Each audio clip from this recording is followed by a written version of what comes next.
C'est une joie, c'est un privilège ce matin d'être avec vous. D'autant plus que j'ai des visiteurs chers à mon cœur aujourd'hui qui sont là, je suis vraiment content.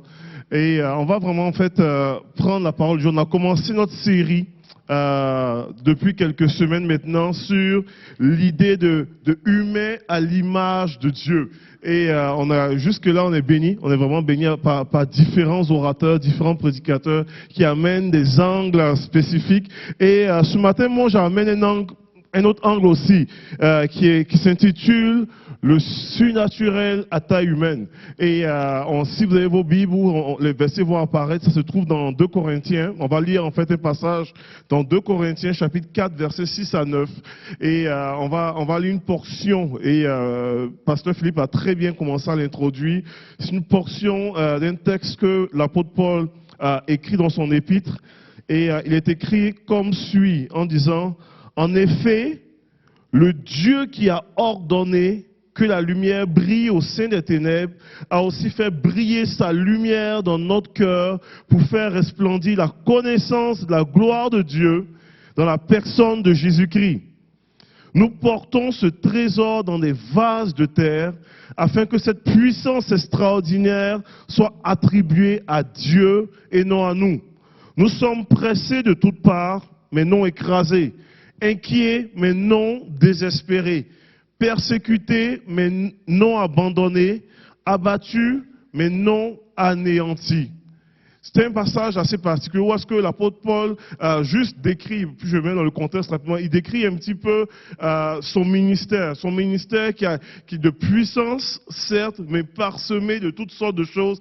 Et il partage en disant, même dans cette situation de pression de la vie, même dans cette situation où est-ce qu'il se sent très faible des fois, il prend conscience et il réalise qu'il y a en dedans de lui quelque chose de puissant. Il dit dans les vases de terre, il se considère comme une vase de terre, et puis il dit, il y a quelque chose de puissant, un trésor dans les vases de terre qui fait absolument toute la différence dans sa vie et qui fait la différence d'une façon extraordinaire, de sorte que malgré les circonstances, malgré les épreuves, malgré les combats, malgré ce qui peut arriver, malgré tout ce que normalement, les choses normalement s'abattent sur lui, il est capable d'être plus que vainqueur grâce au trésor qu'il porte en lui. Lorsqu'on parle de surnaturel, vous avez dit surnaturel, on essaie de définir un petit peu c'est quoi le surnaturel. Je suis allé chercher la définition. Et ça, le surnaturel, normalement, on parle de phénomènes ou de choses qui ne relèvent pas des lois naturelles ou d'un système d'explication rationnelle. Donc, des fois, normalement, on dit que l'Église est dans la business du surnaturel. Le croyant est dans la business du surnaturel à la mesure où est-ce que notre Dieu est surnaturel. Les choses que Dieu fait relèvent pas des lois naturelles ou des explications des fois rationnelles. Et Dieu habitant en nous amène dans une dynamique ou une dimension où est-ce qu'on peut vivre des fois des choses surnaturelles. Quoique, même si nous sommes des êtres humains bien naturels. Vous êtes d'accord avec moi? Je pense qu'on se sent tous humains ici. J'espère en tout cas. Donc il y a vraiment il y a réellement un impact de l'œuvre surnaturelle de Dieu sur l'humain. Donc nous sommes des êtres naturels avec nos qualités, avec nos défauts, avec nos capacités, avec nos atouts, avec toutes ces choses-là, mais aussi avec toutes nos faiblesses et nos limitations humaines. Mais Dieu vient en nous, Dieu vient par son œuvre surnaturelle, en habitant en nous, en faisant de nous sa demeure, en le recevant comme Seigneur Sauveur. L'Esprit de Dieu vient faire de nous sa demeure, et il y a une puissante agissante qui agit dans la dimension humaine, dans notre dimension à nous. Une puissante agissante, de sorte que l'apôtre Paul peut dire, il dit, Christ en nous, dans Colossiens 2, verset 17, Christ en nous, l'espérance de la gloire. Il dit, si quelqu'un est en Christ, il y a quelque chose qui prend place, il y a un trésor, il dit, tu deviens une nouvelle créature. Il dit, les choses anciennes sont passées et toutes choses sont devenues nouvelles. Donc il y a une œuvre que Dieu veut faire à travers sa puissance, à travers son esprit habitant en nous. et qui prend des personnes comme nous, des vases de terre, mais qui portons le trésor de Dieu. Et qui portons le trésor de Dieu. Pour moi, je crois réellement qu'il est impossible de rencontrer Jésus, il est impossible d'expérimenter Jésus sans être impacté dans ta vie. Réellement. Alors que tu expérimentes la grâce de Dieu, alors que tu expérimentes la puissance du message du salut, il est impossible sans que cela ne produise quelque chose de différent dans ta vie, quelque chose de puissant dans ta vie. Vous savez que je suis impliqué en milieu carcéral, tout ça, et puis j'ai l'occasion des fois de rencontrer des détenus. Et souvent, et on va normalement, des fois on va t'exposer, je vais avoir l'opportunité d'exposer le message de l'évangile à un détenu. Puis c'est fascinant, très simple, c'est fascinant de voir comment est-ce que le message ne laisse personne indifférent. Ça peut, je ne dis pas qu'ils acceptent tous Jésus en disant on veut accepter Jésus, mais ça peut créer des fois frustration, ça peut créer des fois questionnement, ça vient déstabiliser, mais ça ne laisse pas les gens indifférents. Quand tu es exposé au message de la croix, à la beauté de la croix, il y a quelque chose ça ne laisse pas les gens indifférents. Et je le crois réellement. Et lorsqu'on parle de surnaturel, une des choses, un des grands défis qu'on peut vivre des fois, c'est qu'on a souvent réduit l'idée du surnaturel en juste question de manifestation ou d'expérience en tant que tel, alors que ça va beaucoup plus loin que ça. Je crois réellement. Vous savez, lorsqu'on pense à la perception du surnaturel dans des milieux souvent pentecôtisants ou évangéliques, etc., on va penser normalement à tout l'aspect du spectaculaire. Donc, des moments intenses, d'expériences intenses, spectaculaires. Il y en a. Comprenez-moi très bien, il y en a des moments comme ceux-là, des fois. Ça arrive. J'ai déjà assisté à des situations, des réunions, ou même j'étais au râteau ou quoi, où est-ce qu'il y a eu des choses spectaculaires. Lorsqu'on lit dans les Écritures, et lorsqu'on voit Dieu agit des fois de façon spectaculaire. Si vous lisez même l'expérience de Moïse à la mer Rouge, c'est spectaculaire. Vous comprenez un petit peu? Si vous lisez normalement, quand vous voyez Jésus qui change l'eau en vin, c'est spectaculaire. Vous comprenez? Donc, ça arrive normalement des situations extrêmement spectaculaires aussi. Des manifestations, des expressions de dons, des dons spirituels, tout ça. Souvent, lorsqu'on parle de surnaturel, tout de suite, dans la perception des gens, on parle de choses comme cela. Et j'aimerais vous inviter, par exemple, aujourd'hui, alors qu'on regarde dans les Écritures, tout ça, à avoir une espèce de relecture. Je ne sais pas si vous êtes avec moi. Donc, on va vraiment regarder des expériences et on va vraiment ouvrir normalement sur le surnaturel, mais vraiment dans une dynamique à taille humaine. Donc, je vais vous faire voyager dans mes lectures personnelles et puis je vais peut-être résumer des histoires, mais j'aimerais qu'on puisse regarder. J'aimerais vous proposer quelque chose ce matin. J'aimerais vous proposer le fait que le surnaturel rime des fois avec la simplicité. Oui, absolument. Le surnaturel rime des fois avec la simplicité. Le surnaturel n'est pas incommodé des fois par la stupidité humaine. Ça va? Et puis, le surnaturel agit aussi dans la souffrance. Vous comprenez? Donc, je vais vous amener vraiment ces trois aspects-là. Le fait que, des fois, le surnaturel rime avec la simplicité, n'est pas incommodé par la stupidité, des fois, humaine, et des fois, le surnaturel est agissant dans la souffrance. Parce que si on peut me suivre aussi au niveau de mes PowerPoint pour pouvoir avancer avec cela. Lorsqu'on regarde au niveau de la dynamique du surnaturel qui rime avec la simplicité, vous allez voir normalement que dans les Écritures, il y a plusieurs récits qui arrivent de façon, avec beaucoup de simplicité, où est-ce que Dieu est en action, où est-ce que Dieu agit, où est-ce que Dieu se manifeste d'une façon extraordinaire. Lorsqu'on regarde au niveau de juste l'expérience de l'annonciation de la venue de Jésus sur la terre, il y a une différence. On sait que les deux côtés, rapidement, si vous regardez dans Luc chapitre 2, tout ça, autant dans le récit de l'apparition de l'ange Gabriel à Zacharie et puis à Marie. On sait qu'il y a un ange qui apparaît aux deux, c'est le même ange dans le fond. Et je vais vous inviter à une relecture de ça. Si vous lisez, vous allez voir qu'avec Zacharie, lorsqu'il vient annoncer la venue normalement de Jean-Baptiste, il y a tout un récit qui prend place. Zacharie est en train de faire son service dans le temple et l'ange apparaît dans le temple alors qu'il fait son service. Et la Bible parle d'apparition vis-à-vis de Zacharie. La Bible parle du fait que Zacharie a peur à cause de l'apparition, à cause de l'aspect de l'ange. Puis l'ange doit le calmer en disant, n'aie pas peur Zacharie, voici tu vas avoir un fils, etc.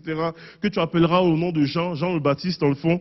Et tu prends normalement, là c'est la première expérience, qui est vraiment une expérience très très très spectaculaire. Et puis tu prends l'expérience de Marie. Plusieurs commentaires théologiens reconnaissent que lorsque l'ange Gabriel arrive voir Marie, il n'a pas forcément le même aspect que lorsqu'il a apparu à Zacharie. La Bible déclare qu'il rentre dans la maison de Marie. Il n'apparaît pas, il rentre. Marie n'est pas effrayée par son aspect. Marie est surprise par sa salutation. En disant, donc c'est véritablement ça. Donc, plusieurs des commentateurs reconnaissent que, ok, il est dans une dynamique très très simple. C'est comme une personne, en fait, comme une personne humaine qui rentre chez quelqu'un, elle est surprise par la salutation. Tout se passe de façon très simple. Il annonce que le Sauveur va naître, il annonce que tu vas être enceinte, etc. Tout ça. Et quand Jésus arrive sur la terre, on le lit souvent à tous les fêtes de Noël, on amène un message sur Noël, on apporte le message. Jésus naît de façon la plus simple aussi. Imaginez-vous un petit peu, je vais vous amener, imaginez-vous, le plan le plus spectaculaire de Dieu se passe de façon aussi simple. Le plan le plus miraculeux, le plus grandiose, le salut de l'humanité, tout l'enjeu de l'humanité ce jour-là, mais dans la forme la plus simple qui existe. Jésus naît normalement dans une étable, on le lit souvent ce passage-là, mais pensez 2 secondes un petit peu. Comment est-ce que cela s'est passé dans toute la simplicité? Toute la simplicité, mais pourtant c'était hautement surnaturel. Très simple, mais surnaturel. Je me propose encore, il y a tellement de récits, il faut parler normalement du réveil de Né. Lorsqu'on pense tout simplement au grand réveil dans la Bible, si on fait normalement, vous faites une recherche dans la Bible pour savoir c'est quoi les grands moments de réveil, très grande portion des théologiens vont reconnaître que le plus grand réveil qui a eu lieu dans l'Ancien Testament, c'est même pas arrivé avec Moïse, où est-ce qu'il y a eu beaucoup d'affaires spectaculaires. C'est pas arrivé avec Élie, où est-ce qu'il y a eu le feu qui est tombé du ciel. C'est arrivé avec Néhémie, à la période d'Exdras et de Néhémie, où est-ce que le peuple revient à Dieu, se répand, etc. Tout ça. Si vous lisez le livre au complet, on ne fait pas de récit de choses spectaculaires. Comprenez-vous un peu? Pourtant, les gens se répandent. Pourtant, les gens viennent à Dieu. Il n'y a pas de récit spectaculaire. En fait, Esdras va lire la loi de Dieu, puis le peuple pleure entendre la loi de Dieu et se répand. Et puis, même dans l'auteur du livre dit, jamais en Israël, depuis le temps de Josué, il y a eu un tel retour à Dieu. Comprenez-vous un petit peu? Mais pourtant, il n'y a pas de miracle. Il n'y a pas de nuée, il n'y a pas de tremblement, il n'y a pas de son et d'éclair, dans la pure simplicité, mais quelque chose de profondément surnaturel. Comprenez, moi je ne suis pas en train et puis je l'insiste là, je ne suis pas en train de dire que le spectaculaire, c'est pas, si Dieu agit de façon spectaculaire, amen à lui, on va être tout là en train de crier. Mais Dieu agit aussi dans la simplicité. Comprenez? J'aime souvent, puis je parlais de ça cette semaine en prison avec un de mes amis, puis je disais, c'est fou, on ne réalise pas. Jésus il parle du ministère de Jean-Baptiste, justement. Et il dit normalement, de toutes les personnes, c'est né d'une femme. Il n'y a pas... il dit, il n'y a pas de ministère, il n'y a pas de personne qui était plus grand que le ministère de Jean-Baptiste. Pourtant, quand tu regardes le ministère de Jean-Baptiste, ce n'est pas le ministère le plus spectaculaire avant. Moi, j'aurais cité des ministères beaucoup plus spectaculaires. Mais pourtant, Jésus dit non, ce qu'il a fait là, et puis dans la simplicité de son ministère, c'était amplement surnaturel. Comprenez? Donc il y a un surnaturel qui rime aussi avec simplicité. Puis des fois, normalement, je comprends, on vient d'un milieu où est-ce que on valorise énormément tout l'aspect spectaculaire de manifestation, plus de grands cris, etc. Mais Dieu agit aussi dans la simplicité. Dieu agit aussi avec puissance, de façon simple, des fois sans qu'on se rende compte et puis qu'on vive. Et puis, je veux juste partager un peu cette semaine, je reviens de la prison jeudi, tout ça, je suis assis sur mon divan, et puis je jase avec ma femme, puis ma femme, à un moment donné, me fait remarquer, elle dit, hey, parce qu'elle avait mis la télévision, hey, et puis elle me dit, c'est Emmanuel, c'est à la télévision. Il y a un documentaire qui passait, le documentaire sur Radio-Canada qui passait sur, le titre du documentaire, c'est de monstres à citoyens.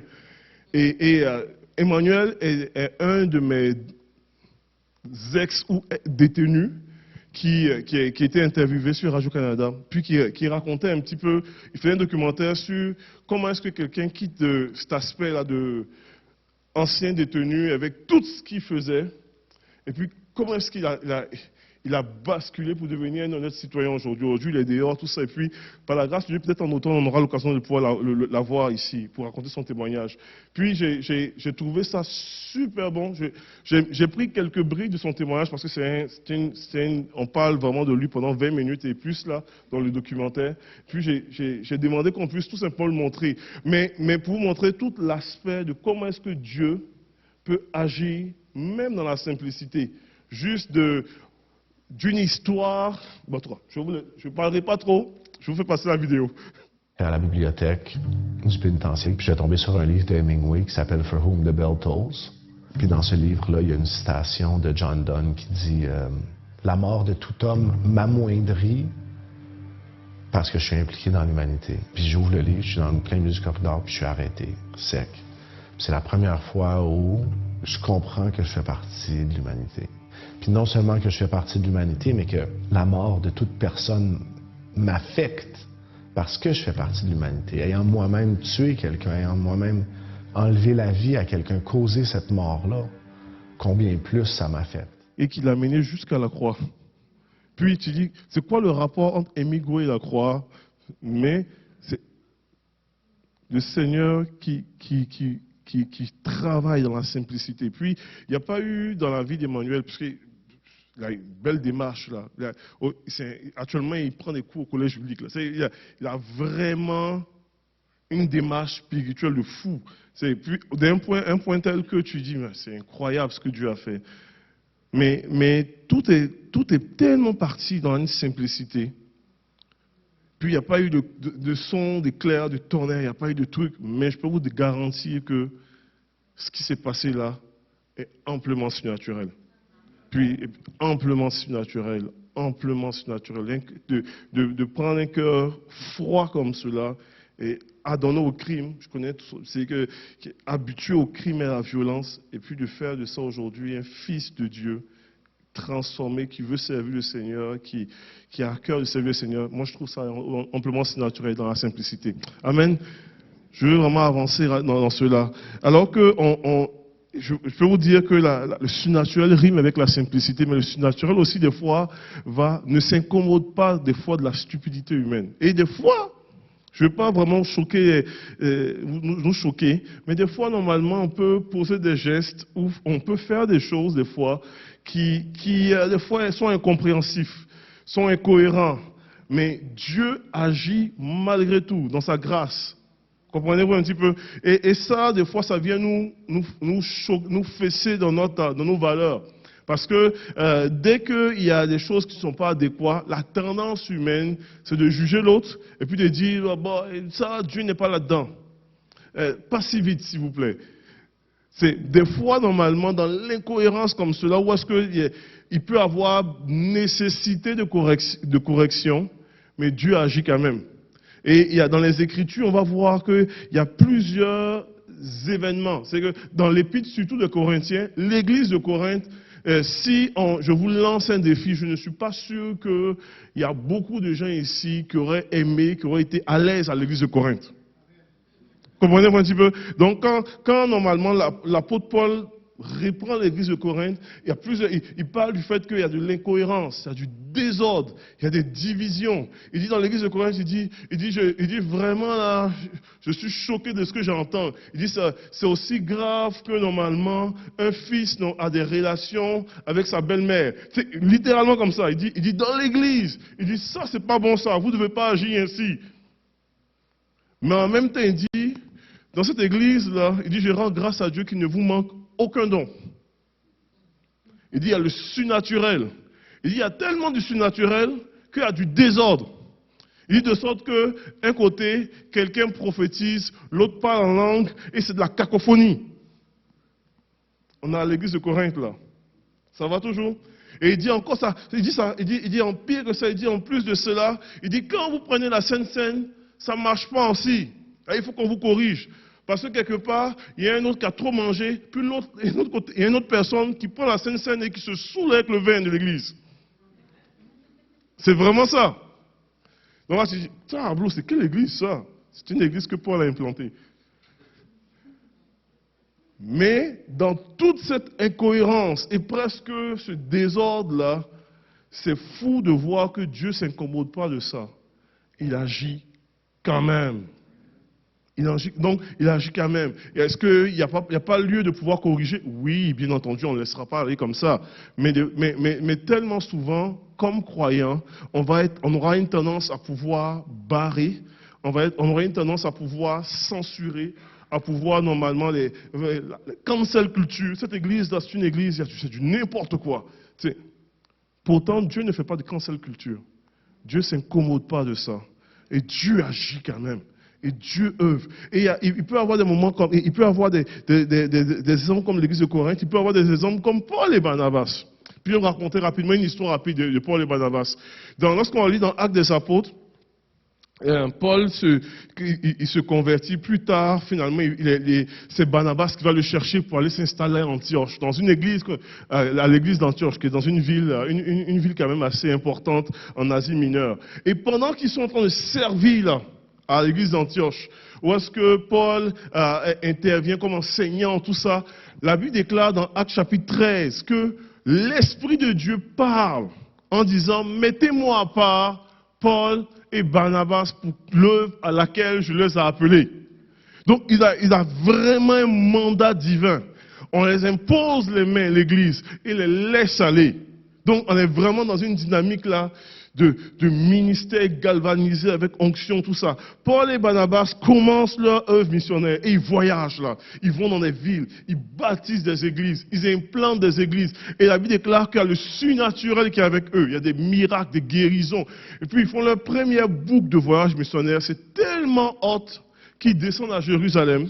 Et puis ils vont voir les autres apôtres, les Pierre, Jean, Jacques, etc., pour pouvoir les exposer des situations pour dire, écoutez là, les non-juifs se convertissent, il y a le miraculeux qui prend place. C'est tellement concret ce qui se passe que ça va même faire, ils amènent même une réforme dans l'église. Pour dire désormais, les disciples peuvent être aussi des non-juifs. Et puis il y a une lettre qui est écrite des mains des apôtres à Jérusalem pour dire on va faire une réforme parce qu'on reconnaît vraiment ce que Dieu fait à travers vous au milieu des non-juifs. C'est-tu hot ça? Jusque-là, ça va bien, vous me suivez? Finissent ça.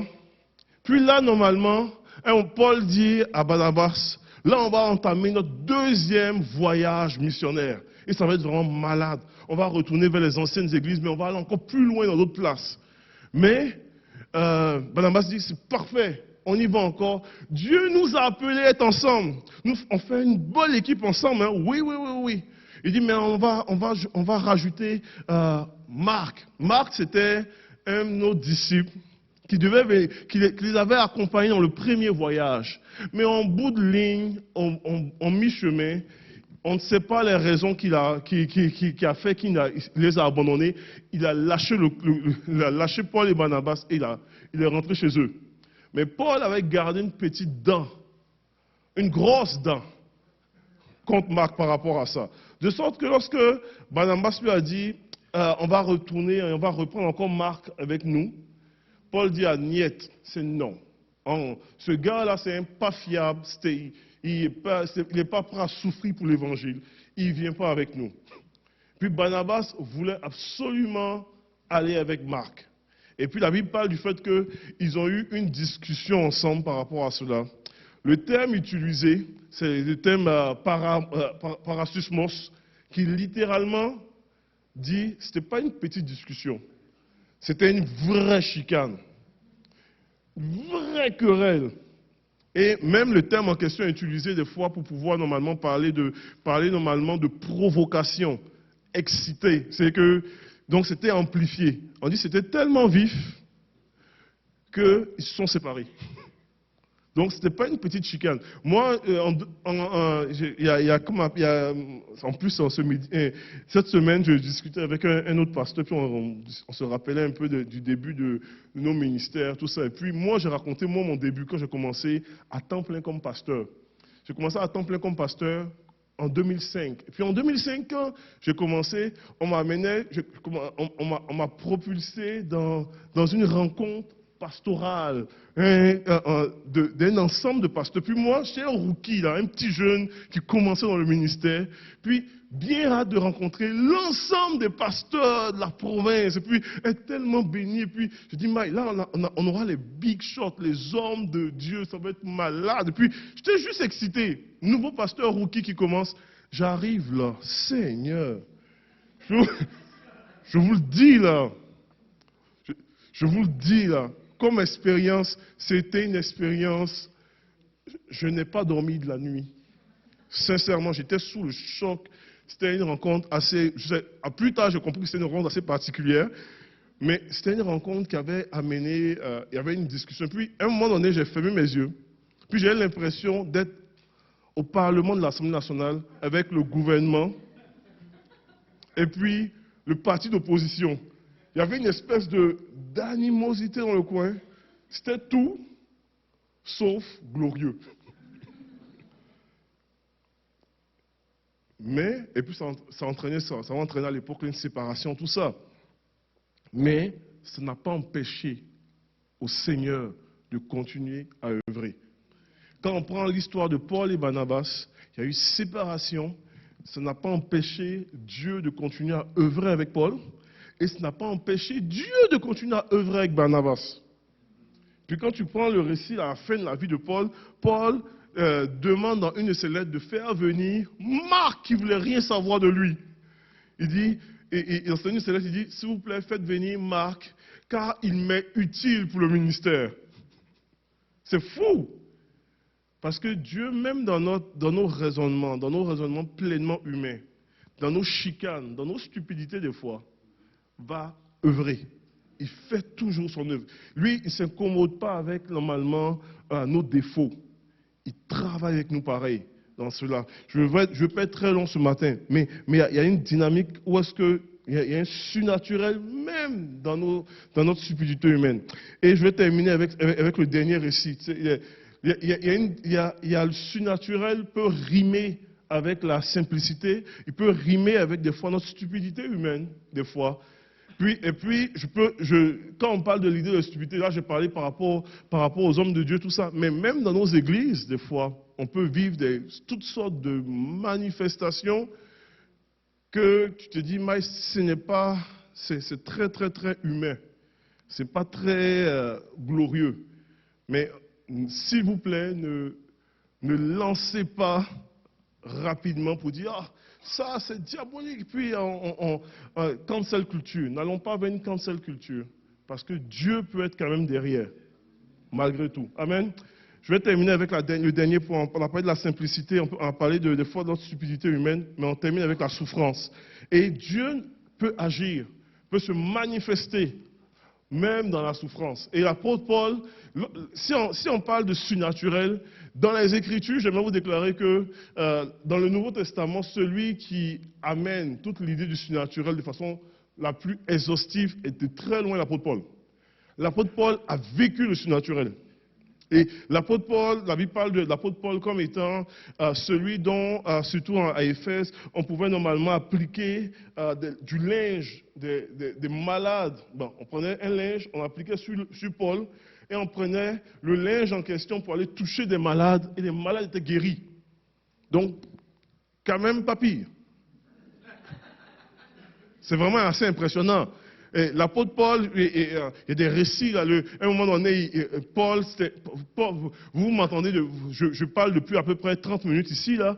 Paul, un soir, alors qu'en soirée, il décide de pouvoir s'entretenir dans une maison. Il commence à prêcher, il commence à enseigner. Et la Bible déclare que son discours se prolonge. Donc, on parle du soir en Israël, peut-être 18-19 heures. Son discours se prolonge jusqu'à minuit. Donc, qui est prêt à entendre un prédicateur comme ça? Son discours se prolonge jusqu'à minuit.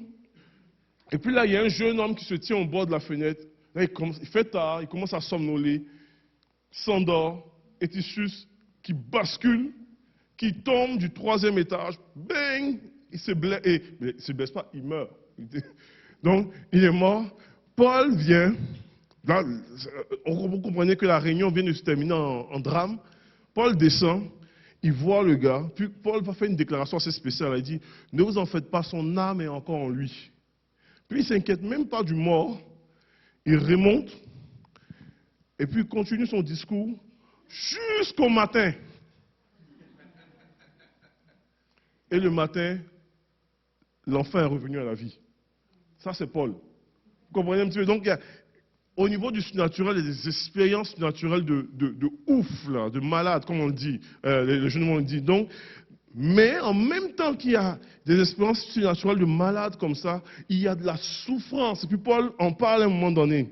Et dans Corinthiens, 1 Corinthiens 11, il dit littéralement ça. Dans 2 Corinthiens 11, il dit, ils sont serviteurs de Christ, je parle comme un fou. Je le suis encore plus. J'ai bien plus connu les travaux, les pénibles, infiniment plus de coups, plus encore d'emprisonnement, et j'ai été souvent en danger de mort. Il dit, 5 fois j'ai reçu des Juifs, 40 coups moins 1. 3 fois j'ai été fouetté. 1 fois j'ai été lapidé. 3 fois j'ai été dans un naufrage. Il dit, j'ai passé 1 jour et 1 nuit dans l'abîme. Fréquemment en voyage, j'ai été en danger sur les fleuves, en danger de la part des brigands, en danger de la part de mes compatriotes, en danger de la part des non-juifs, en danger dans les villes, en danger dans les déserts, en danger sur les mers, en danger parmi les prétendus frères. J'ai connu le travail et la peine, j'ai été exposé à de nombreuses privations de sommeil, à la faim, à la soif, j'ai de nombreux jeûnes de froid ou de dénudement. Et sans parler du reste, je suis assailli chaque jour par le souci que me donnent toutes les églises. Qui est faible sans que je ne sois faible? Qui vient tomber sans que je ne brûle? S'il faut se vanter, c'est de ma faiblesse que je me vanterai. Donc, il parle de situation, il dit, oh, qui jusqu'ici considère qu'il a beaucoup souffert? Tu dis, ok, lui aussi il en a passé une autre là. Pas mal, un petit peu. Je n'ai pas vécu le 10e de ce qu'il a vécu là. Mais c'est impressionnant de voir comment est-ce que dans toute la grande souffrance comme cela, il y a un surnaturel de Dieu qui vient rejoindre Paul dans sa souffrance. Et des fois, on peut vivre des choses souffrantes. Nous avons tous ici, normalement, des épisodes de souffrance. Des fois, c'est des épisodes physiques, comme Paul qui était battu là. Des fois, c'est des épisodes émotionnels. Des fois, on vit des séparations, on vit des ruptures, des difficultés, des paroles blessantes, tout ça. Mais dans toute la souffrance qu'on peut vivre, il y a une surnaturelle de Dieu qui vient normalement nous soutenir, qui vient nous relever. Jésus lui-même, il parle et puis il dit, l'Esprit du Seigneur est sur moi parce qu'il m'a envoyé pour guérir ceux qui ont le cœur brisé. Donc peut-être tu viens et puis tu es venu ce matin et puis tu dis, ok, moi là, j'ai le cœur brisé, tu as la bonne place pour vivre le surnaturel. Tu as la bonne place pour expérimenter les choses surnaturelles de Dieu. Et Dieu qui est capable de te rejoindre.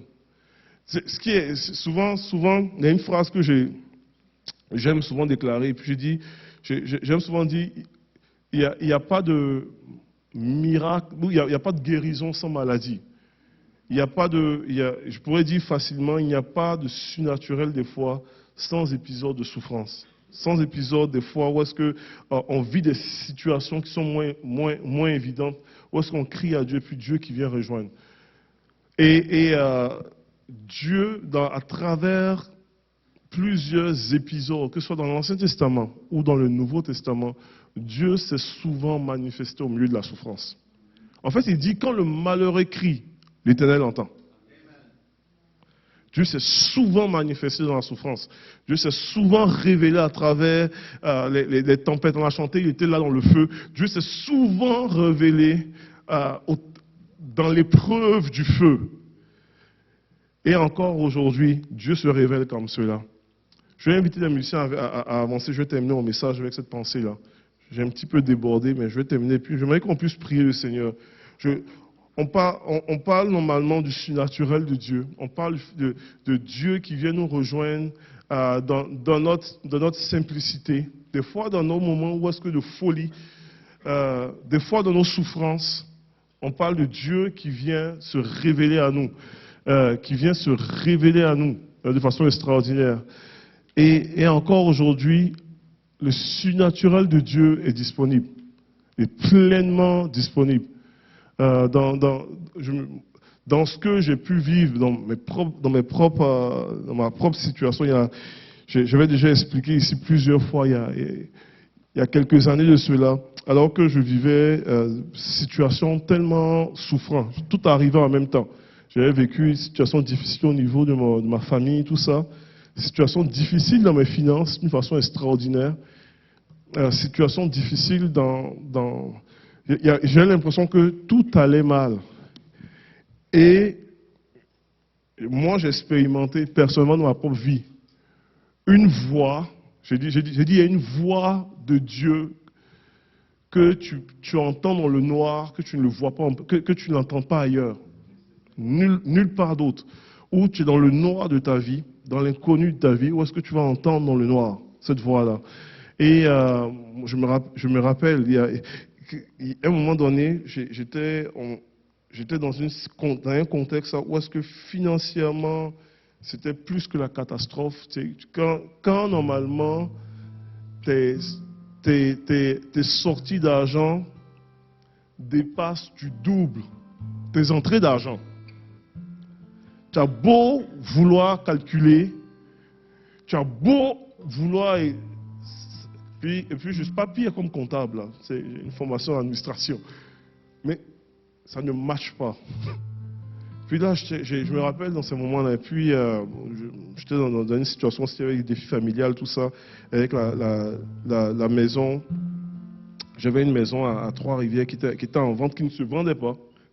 Donc j'avais l'hypothèque de la maison, qui ne se vendait pas, plus mon logement ici aussi que je devais louer. Donc, je n'arrivais juste pas. Puis, je me rappelle ce dimanche-là, je suis en train de m'apprêter, j'étais invité pour aller prêcher à Québec. Je vais prêcher à Québec. Puis, je m'avais prêché là, puis je prêche sur la puissance du Saint-Esprit. Ce jour-là, il y avait une personne qui avait bras cassés, tout ça était dans un plâtre. Je prie pour la guérison des malades. Le gars, il enlève son plâtre là, complètement guéri, de façon miraculeuse. Il y a eu d'autres guérisons dans la salle. Donc, vraiment, là, c'était extraordinaire. C'était un des meilleurs dimanches de miracles vécus. Mais moi, je vivais une épreuve assez particulière. Et quand j'étais en train de rouler pour aller vers Québec, pour vivre ce dimanche miraculeux là, mon agent immobilier m'appelle. Pour dire, Désiré, j'ai une bonne et une mauvaise nouvelle pour toi. Puis il dit là, je dis, on commence par quoi? Habituellement, tu commences par la mauvaise, tu termines par la bonne. Puis moi, je dis, on va faire quelque chose de différent aujourd'hui. On commence par la bonne. Et la bonne nouvelle, c'est que tu as 3 visites aujourd'hui pour la maison. Alléluia. Il dit, mais tu aurais dû commencer par la mauvaise. Il dit, la mauvaise, c'est que je vais laisser les clés pour que tu puisses... Je suis allé rentrer pour juste préparer ta maison. Et puis j'ai réalisé que le tuyau de l'évier de cuisine a pété et l'eau a coulé jusqu'au sous-sol. Ce dimanche-là de miracle. Puis là, je dis, mais man, Seigneur, là, on finit l'événement à Québec, je finis le culte de Québec, je descends à Trois-Rivières, je vois normalement toute l'eau qui a rempli, etc. Je suis complètement à terre, là, découragé. Puis là, je dis, mais la maison, il faut... Je dis, mais finalement, les visites ont été cancellées. Puis là, les travaux qui vont être embarqués. La maison, ça fait plus de 2 ans, c'est sur le marché, ça ne se vend pas. C'était vraiment ça, là. Pris comme cela. Et le lendemain de ça, je me réveille le matin, je suis complètement à terre et découragé. Puis je vais déjeuner. Puis ma mère me voit et puis elle me dit, que c'est ça? Va à l'hôpital. J'avais la moitié de ma face qui était tombée.